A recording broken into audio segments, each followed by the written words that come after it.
What's up, you guys? Hope you guys have been having a good holiday season so far. It's time for some more internal medicine board review questions. So, a 38-year-old woman seeks advice regarding preventative measures for developing osteoarthritis. She has a high BMI. Which of the following is the most appropriate preventive medicine for this patient? Chondroitin sulfate supplements, vitamin D, weight loss, stop running. So for her, obviously the weight loss is going to help because she is overweight, and the more weight she's putting on those joints, the heavier it is going to cause damage. So that's an easy one. 92% of that's going to get selected. A 66-year-old man is evaluated in the emergency department for chest pain. EKG shows sinus tachycardia and T-wave changes in the lateral leads, and chest radiograph is shown. Looks like he's got elevated right hemidiaphragm. He's got a little bit of blunting over here on this side. Not really blunting as much as just kind of hazy on that left lower lung base. Which of the following is the most appropriate diagnostic test to perform next? He does have a bit of a widened mediastinum, although I don't really know how much stock to take into that. It's going to really turn into, reading about the history. D-dimer measurement, EKG with posterior leads, or an echocardiogram. So obviously we're looking for an aortic dissection. If we think this, we're looking for signs of a PE with D-dimer. EKG with posterior leads is if we're thinking about a posterior MI, which might not have been caught on a regular EKG. And an echo is probably not going to be what I'm choosing unless you really think it's some kind of like pericardial effusion. I mean, you would just do a bedside ultrasound for that, and you would probably see a water bottle heart here if you thought it was a pericardial effusion. So he describes a sharp pain in the mid-chest that does not radiate. The pain began suddenly at rest and has persisted for approximately 40 minutes. He has hypertension treated with amlodipine. So he's got high blood pressure and a differential in both arms. Both of these would make me a little bit more concerned for aortic dissection. He's tachycardic, he's hypertensive, respiratory rate is 18. He's got a decent saturation, which is fine, and he does have an early diastolic murmur at the left sternal border, probably aortic regurgitation in the setting of a dissection that's extending up to the aortic valve and causing insufficiency. Hematocrit is normal, CK is normal, I believe. Yep, and troponin I is also normal. EKG is like that. So he's got a widened mediastinum. He's hypertensive with the blood pressure differential between both arms. Tachycardic. He's got this new aortic insufficiency murmur. This is definitely going to be a CT angiogram to look for a aortic dissection. And sorry, I said that this was a elevated right hemidiaphragm, but this is actually a pleural effusion. You can see there's blunting of the costophrenic angle here. So that was my mistake there. And yeah, all right, pretty simple one. Let's move on to the next question. A 25-year-old woman is evaluated for chronic intermittent non-bloody diarrhea with associated cramping, burping, and bloating. Stool testing for occult blood is negative. Which of the following is the most likely cause of this patient's diarrheal illness? C. diff. So I would be looking for some prior history of hospitalization and antibiotics. Enterohemorrhagic E. coli. Usually it's going to be seen after eating something that like raw burger that wasn't cooked well enough, or some recent travel. Giardia, this is going to be more of a fatty stool with like grease in it. It's going to be very malodorous, and probably going to have some kind of exposure to like outdoor water that's contaminated. Listeria is going to be if she's even eating cheese recently. Not one I typically think of most commonly when I'm evaluating diarrhea. Non-typhoidal salmonella, very common to get this kind of food poisoning from salmonella. So non-bloody diarrhea. So that also kind of makes me think less of the EHEC. Symptoms began several months ago, so this is a little bit more chronic. And she has a history of selective IgA deficiency with recurrent sinopulmonary infections. She has not taken antibiotics in the past 6 months, so it's not C. diff. On physical exam, it's normal. Abdominal sound, bowel sounds are present with minimal diffuse tenderness. This is one that's weird for me. Selective IgA deficiency with recurrent sinopulmonary infections. If she had salmonella, I'd feel like it would be more acute and not lasting this long. Listeria, I really don't know how it presents. And Giardia, they didn't really give any buzzwords for Giardia in this one. It's definitely something to do with the selective IgA deficiency, but I don't know what the connection is with any of these infections. I'm just going to go with the parasite, though, Giardia, because of how chronic it is. I feel like a bacterial infection would have presented a little bit more aggressively and more acutely rather than such a chronic, one of months duration, but I'm really not sure on this one. And there we go. We got Giardia. So patient with selective IgA deficiency most likely has chronic diarrhea due to Giardia infection. Typical symptoms include watery diarrhea that is fatty and foul-smelling, bloating, crampy abdominal pain. Fever is uncommon. Typically resolves in 2 to 4 weeks, but in patients with humoral immunodeficiency, this may be prolonged. Again, no risk factors for C. diff, no risk factors for EHEC because of no undercooked meat. Listeria can cause an acute, again, so the timing really mattered here was the main thing. They didn't give all this malodorous and fatty, greasy stool. But, the timing is what really helped with this one. And the infection of Listeria typically lasts less than 2 days. Salmonella, same thing, is the most common cause of foodborne illness, and symptoms are typically self-limited and include crampy abdominal pain, fever, headache, etc. Next question, let's do it. A 35-year-old man is evaluated during a follow-up consultation. He was diagnosed with HIV 6 months ago. At that time, his CD4 count was 30 per microliter. Which of the following is the most appropriate test and management? A repeat CD4 count was 100, and repeat tuberculin skin test results in 5 millimeters of induration. So he definitely needs treatment. So if somebody is completely healthy and there's just nothing else going on, then they would need a result greater than 15 millimeters in order to be positive. And then if they had, if they're a healthcare worker or have some kind of risk factor, it'd be 10 millimeters, and then some really high risk people would be smaller than that, like 5 millimeters, and he would definitely fall into that group. So PPD positivity.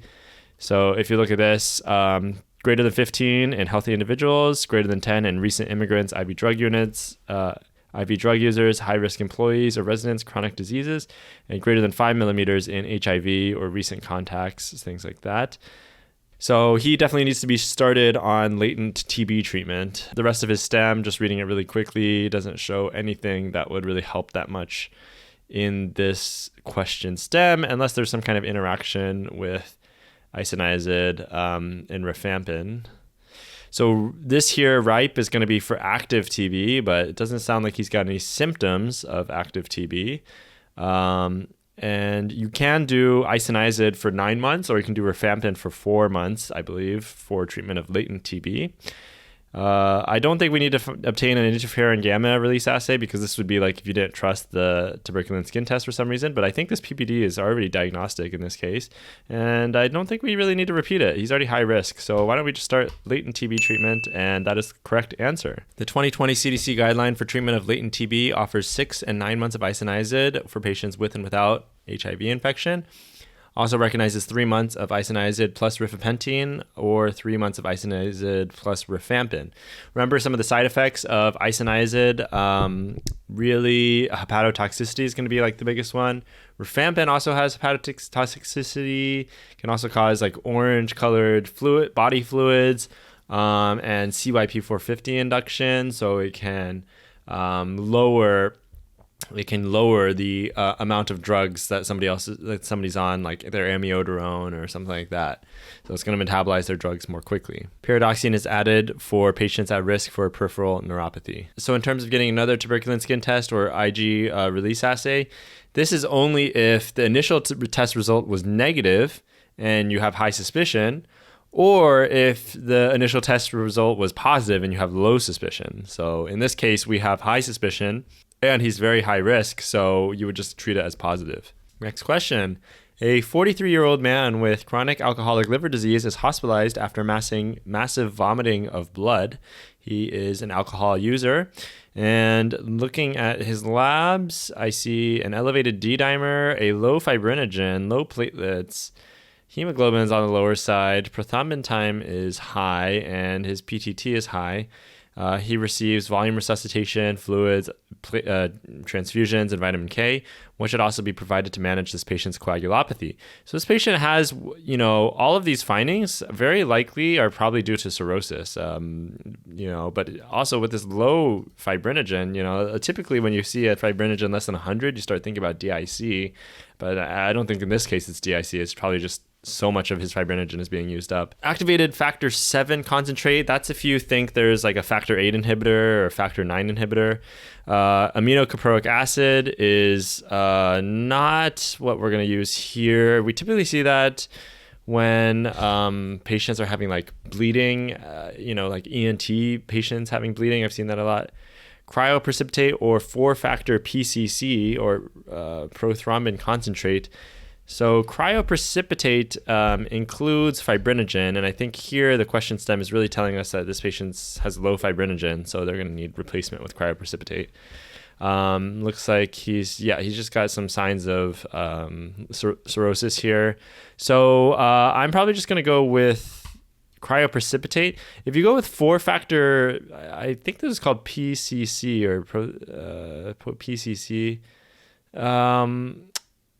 I believe that does not have fibrinogen, but it may actually be the other way around. So I'm going to go with cryoprecipitate, but then I'm going to look at my handy dandy Anki and see if I have a card on this because, let's see, PCC is a 4-factor prothrombin complex concentrate, acts more quickly than FFP for vitamin K antagonist reversal and bleeding.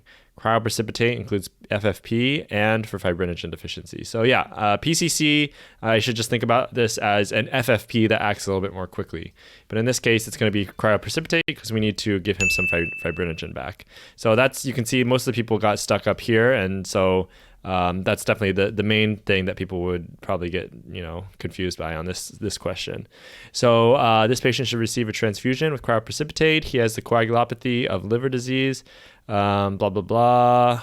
Vitamin K will help correct the PT, but he may also need FFP. Fibrinogen levels less than 100 associated with active bleeding should also be corrected.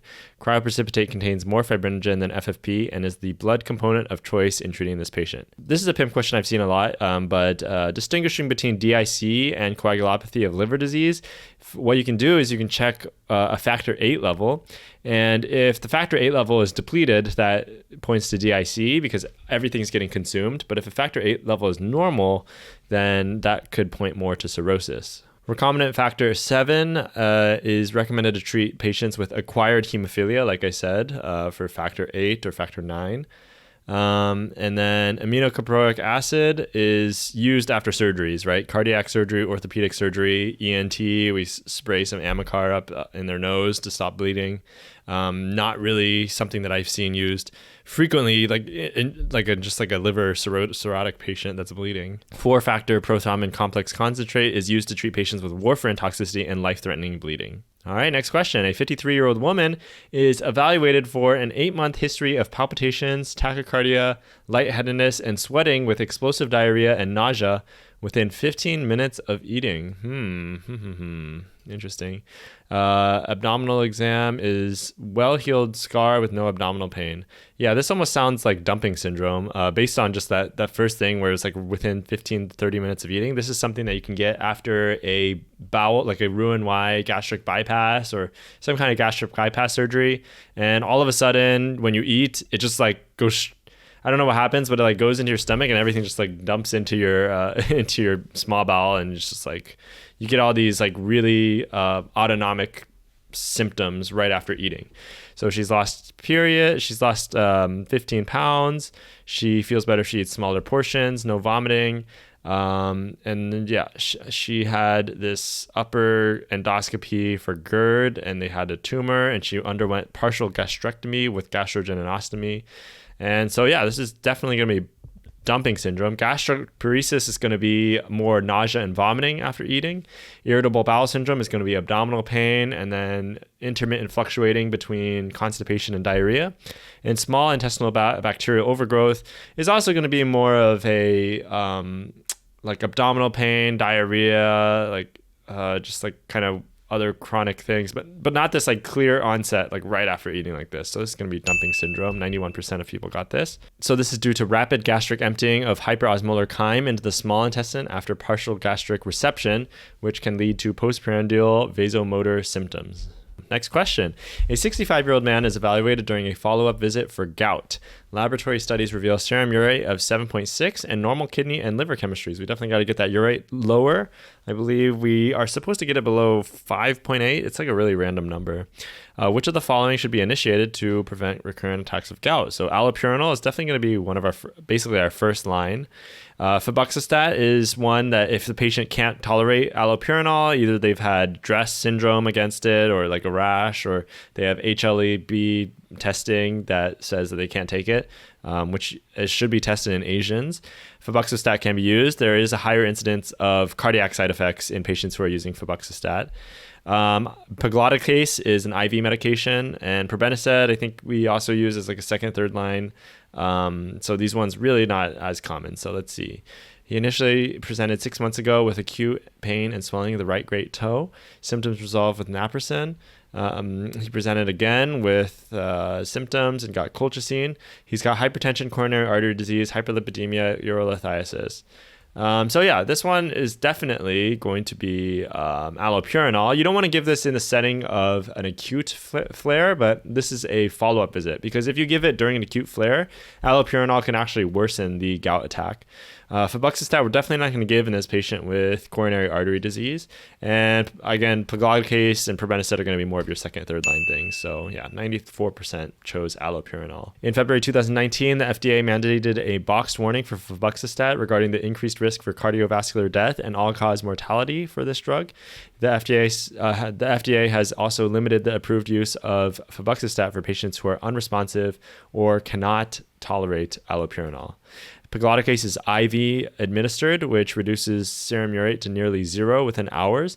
If anti-drug antibodies do not form, tophi may resolve over months. Other urate lowering therapies should be discontinued with initiation of pegloticase because they can mask the development of antibodies that manifest as rising serum urate levels, and patients starting pegloticase should be placed on prophylaxis to prevent acute gout attacks.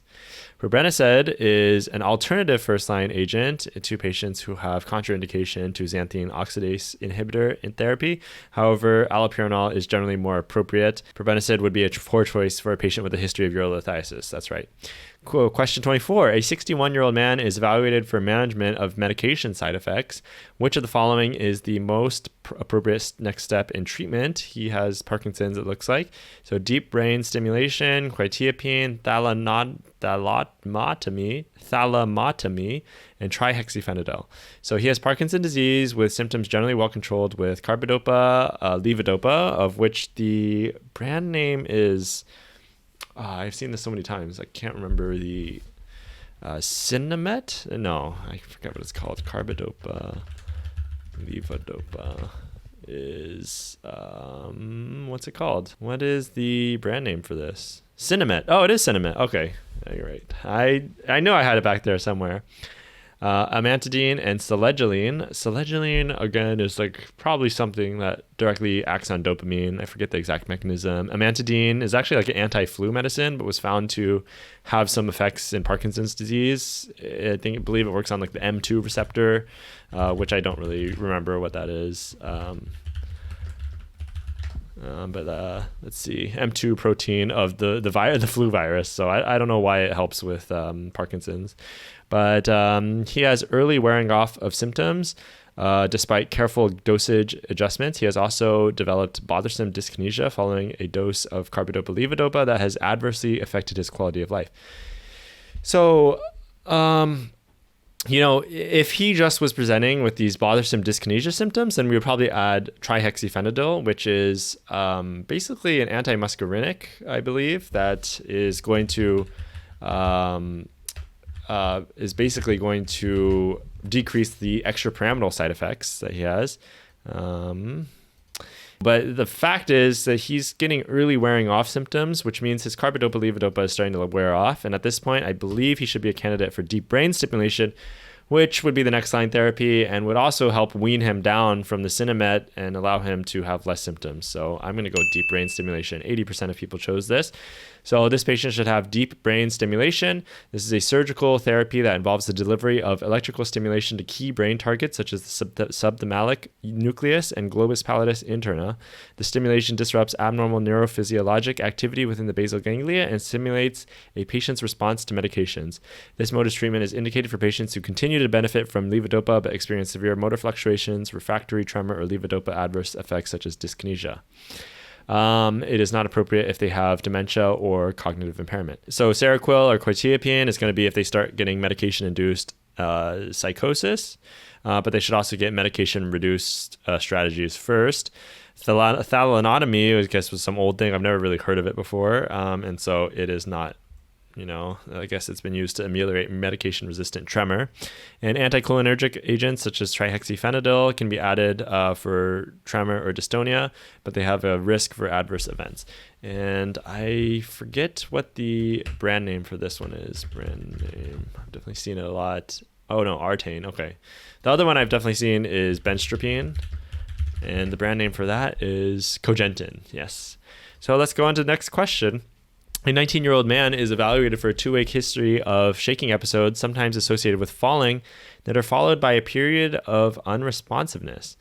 All physical exam findings are normal. Which of the most following is the most likely diagnosis? This is definitely psychogenic non-epileptics. Just 19-year-old man. It doesn't sound like it's a true seizure. 2-week history of shaking, and then sometimes associated with falling, and then followed by unresponsiveness. That doesn't sound like a seizure. And, look at all these.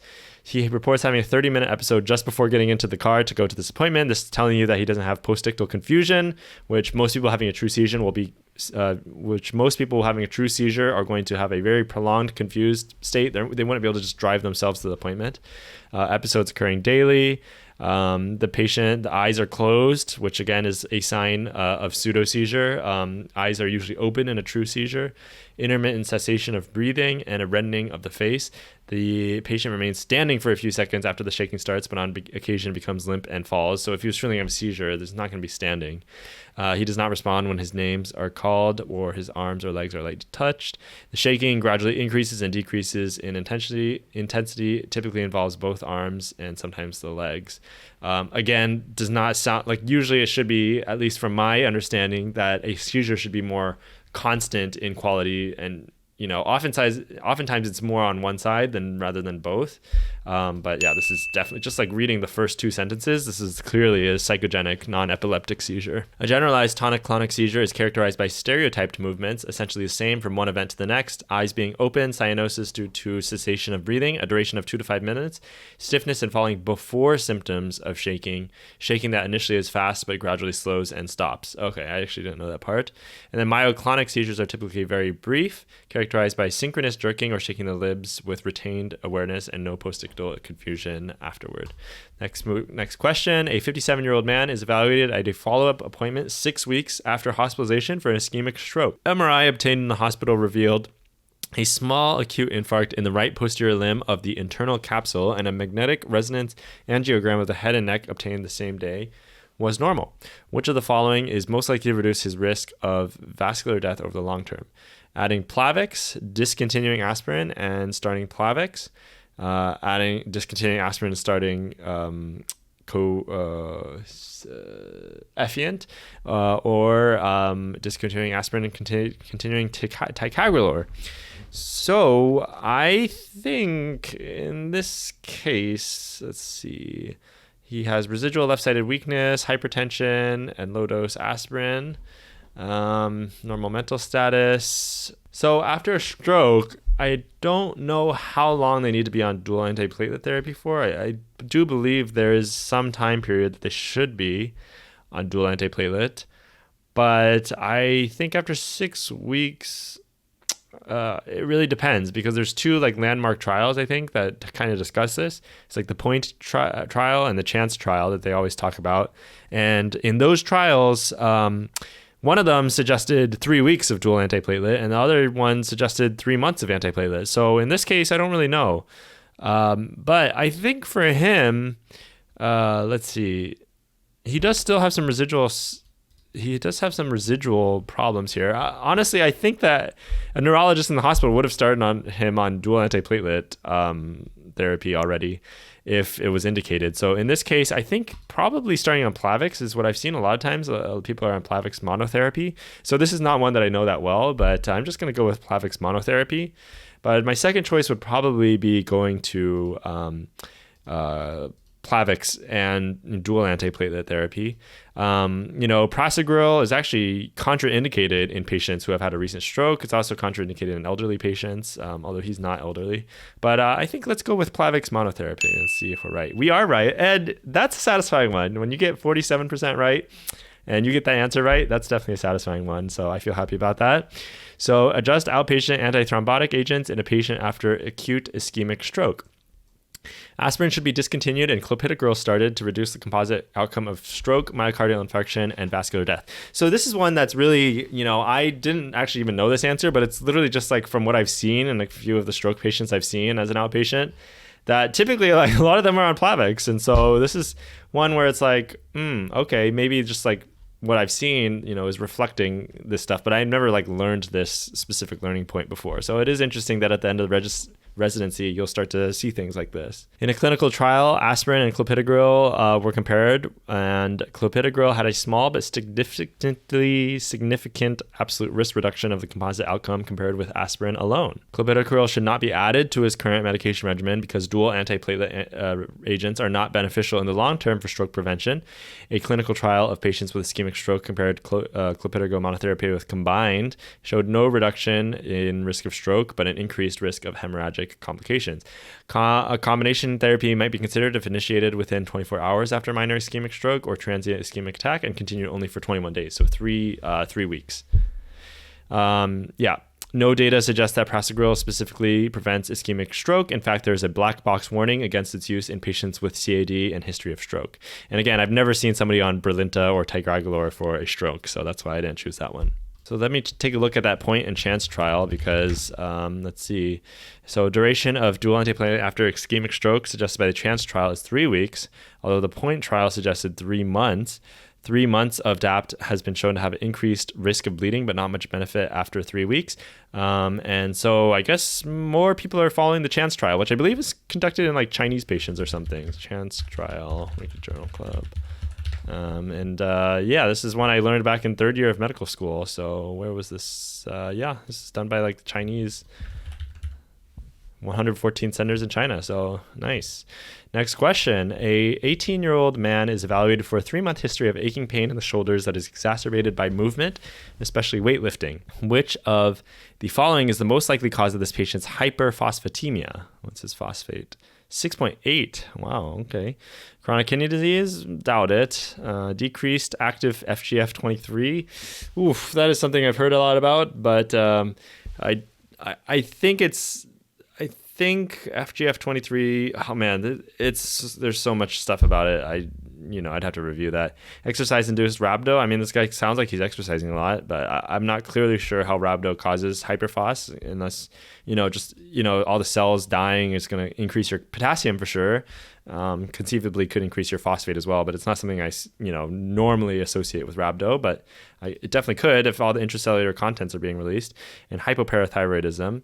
So let's see, he typically exercises 5 times a week, takes protein supplements, no other medications, muscular young man. He has small, hard, fixed nodules, 1.5 centimeters in the acromial clavicular junction bilaterally. So his creatinine's high, but this guy's very muscular. His calcium is normal, so, actually it's a little bit on the low side. So hypoparathyroidism. It's possible.